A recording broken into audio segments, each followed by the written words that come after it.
All right.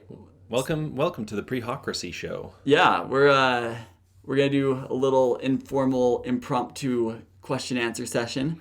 Yeah, we wanted to start doing stuff. One, for you to get to know us. Two, for us to get in the mood to roll as we get into the show. Yeah, so it gets less and less awkward every time, and so we can learn how to talk to no one because it's actually a lot harder than it looks. Yes, it is hard to talk to you when you're not talking back. Yeah, it would be really nice if you guys did. Maybe a little. All right.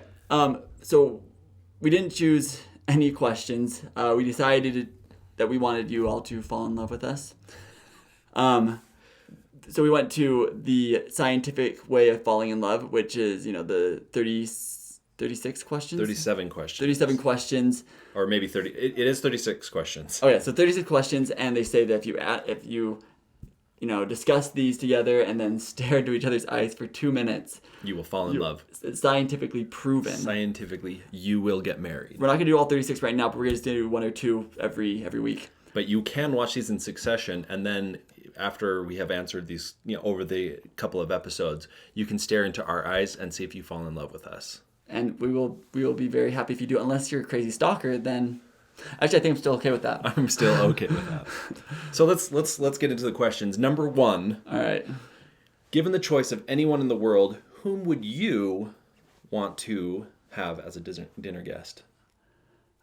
See, that's a tough one. And I'll tell you why. I don't like hosting people for dinner because it stresses me out. Well, let's take out is somebody else providing the dinner? Say everything it's catered. Yes, it's catered. Oh, it's catered. So it's all about the discussion. So don't even worry about. I got this. Aaron Sorkin. Aaron Sorkin. Ooh, or Joss Whedon. Yeah, I think you can probably see a theme. I think Aaron Sorkin. I have a lot of questions for him because I'm a huge fan of West Wing and I've watched it a lot, and I have questions about what he was going to do. They probably won't tell me, but I want to know, one of the characters had to leave the show, and then what they did with the character that kind of took his place was interesting. And I want to know, is that what they had planned? Because I get these seeds of it forming and stuff like that. I think definitely somebody in the movie writing industry, because I want to pick their brain and really I don't want to go to Comic-Con and shake their hand and take their picture. I want to have a dinner with them and sit down and talk to them. An in-depth discussion. Yeah. Now, do you think this question limits it to current time? It does say know. anyone in the world, which would maybe suggest they have to be right alive. now, they have to be alive. Yeah, we'll limit it to that.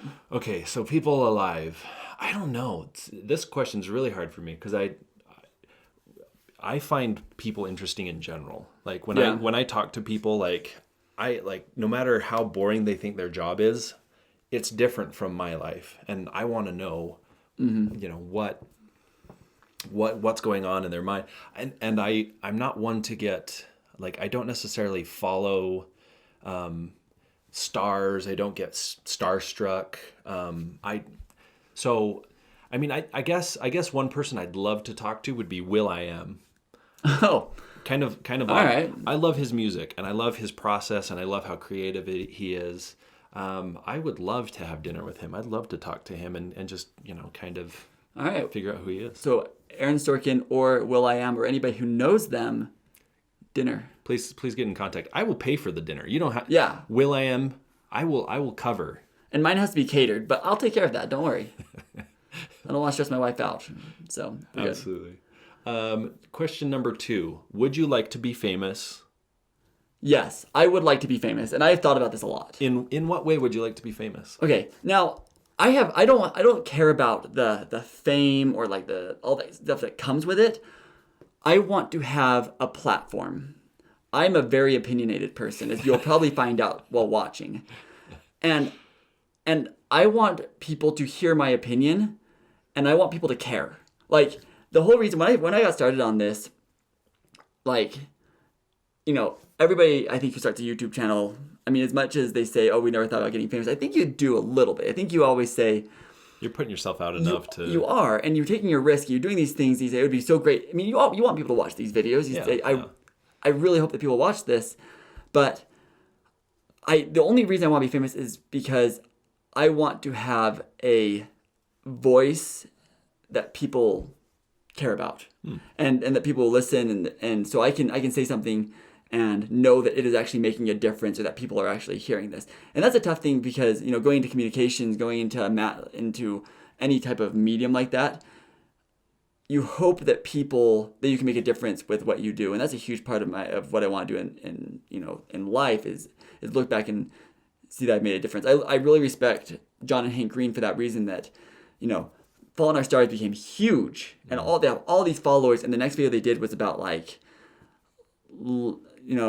as a refugee in Jordan or something like that. It's just a very back to the norm thing, but that's what they care about. That's what they want to make a difference with their voice. And that's why I want to be famous. So I have a better chance of making a difference in the lives of other people. I like that. Yeah, I wouldn't mind being famous. I mean, I don't want to be like, I don't know.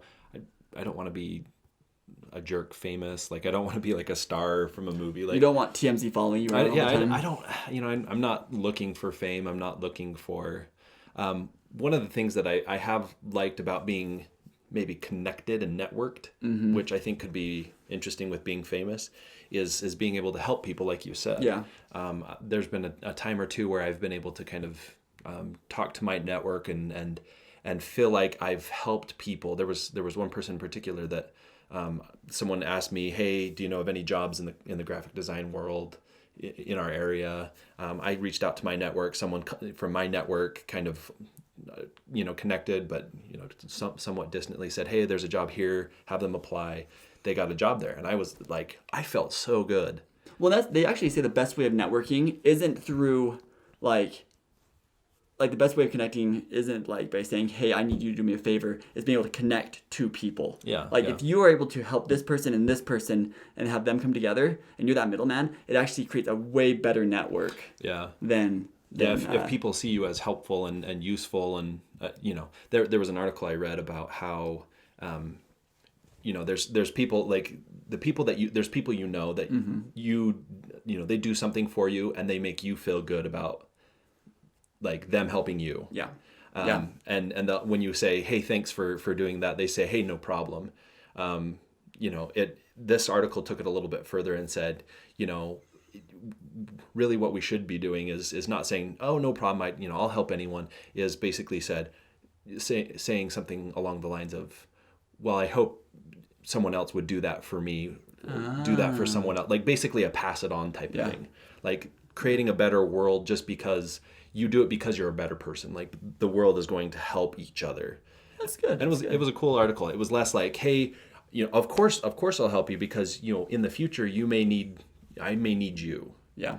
And I thought that was really interesting. And I think that would be kind of a nice thing about being famous, because you see all these famous people who really make a difference. They do really interesting things, really nice things for people. And we always joke about we'd love to help somebody else launch their YouTube channel. We were inspired by one channel, and then we'll be the next ones that inspire the next channel, and it would be a cool thing to look back and see all of that. Yeah. And see your work making a difference. Okay, I'll let you answer the next one first. Before making a telephone call, do you ever rehearse what you are going to say, and why? If you do, or if you don't, why? Not really. I mean, usually it depends on the phone call and what I have to go through. I mean, some phone calls I have to psych myself up, if I know it's going to be a little confrontational. I'm not a confrontational person. Yeah. I kind of curl up into like a ball, like a pill bug or like a, potato bug, and just like wait until everyone goes away, and then you reemerge as a butterfly. Hey. That's a Oh, right, that's caterpillar. Oh. Close though. Yeah. But for the most part, I don't really rehearse any calls. I don't like, I might play it in my head before I call, but I don't like stop and go, "Okay, what am I going to say? What's the process?" Okay. How about you? Do you rehearse what I don't rehearse, but I don't rehearse out loud, but I do in my mind. Okay. Because for some strange reason, I don't know why, phone calls terrify me. Really? I would much rather go and talk to a person face to face than calling them on the phone. I can get behind that. But it makes me a horrible communicator. I mean, it makes me just terrible at making phone calls. And I don't know why, but to call somebody that I don't know, and especially if I have to ask them a favor, no, I'll suffer. I will just fail rather than do that. Well, and that happened this morning, like when I had to go clean. And I was like, I could call all these people, but there's probably a reason they didn't come, and I'll just suffer and just clean everything myself. It's okay. So. Well, and I mean, it's definitely the communication is multifaceted, especially when you're, person to person. Yeah. Because you can talk to someone and you can gauge their response. It's not only the voice, it's the facial features and the way they react. Again, why it's so hard to talk to nobody. We have no idea how you're reacting right now. And that's why there's two of us too. Yeah. So it's not just this awkward like one person just. I respect people that do the one person. It's not easy. No, it's not. I took a class in high school in college where that was sort of the thing. It was like helping yourself network, like doing your resume, but it also talked about like doing video calls because we're in a time where video conferencing and having to interview by Skype or whatever it might be, it's a little bit more of the norm. Mm-hmm. And so it was so hard to like, because I had my computer in front of me, and it was hard for me to like keep on like, because I'd have to like kind of write it out, and I would try to read it, but I didn't want it to look like I was reading it, and so I had to bullet point. Like there were a lot to it. Being in front of the camera is so much harder than being behind it. All right, Ethan, how long are we going? How long have we gone? What's the time on? What is it? It doesn't show. Oh, it's probably been about. Well, before we move on to the show, I want Ethan to come out here because we need to meet the person who's behind the camera. Yes, come say hi. Ethan. And he's been here since the beginning, and this is Ethan. He is our slave / intern, unpaid, paid with Chex Mix sometimes.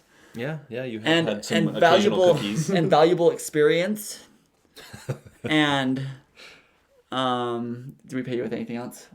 I think it was like a Snickers bar one time. We got a Snickers bar. That was a good day. That was a good day. He did really good work that day, and so we gave him a Snickers bar. So, Ethan, we'll just ask you question number 2. Would you like to be famous? I don't know. I didn't think I was gonna come on the show today. Well, you gotta be on your feet, right? Quick, come on. Oh man, I'm not First response. Would you like to be famous? Do you want to be famous? I'll go with a solid maybe. A solid maybe. A solid maybe. I will waffle solidly. All right. Well, I guess sure. I'd like to just have people kind of know who I am and be like, hey, I know that guy. I saw him on YouTube. Like in public, it'd be awesome to run into somebody like that. Okay. All right. And you have your own channel that you post videos or have posted videos. Occasionally, yeah. All right. And what's that channel called? It's just my name, Ethan Lied. There you go. Yep. And that's down in the description if you want to go and check him out and look at his stuff. I'd really appreciate it. Thank you. All right. Back behind the camera. Okay.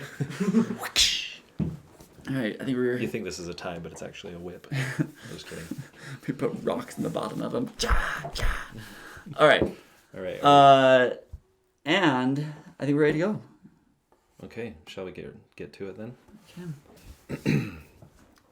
I start, right? I believe so. Okay.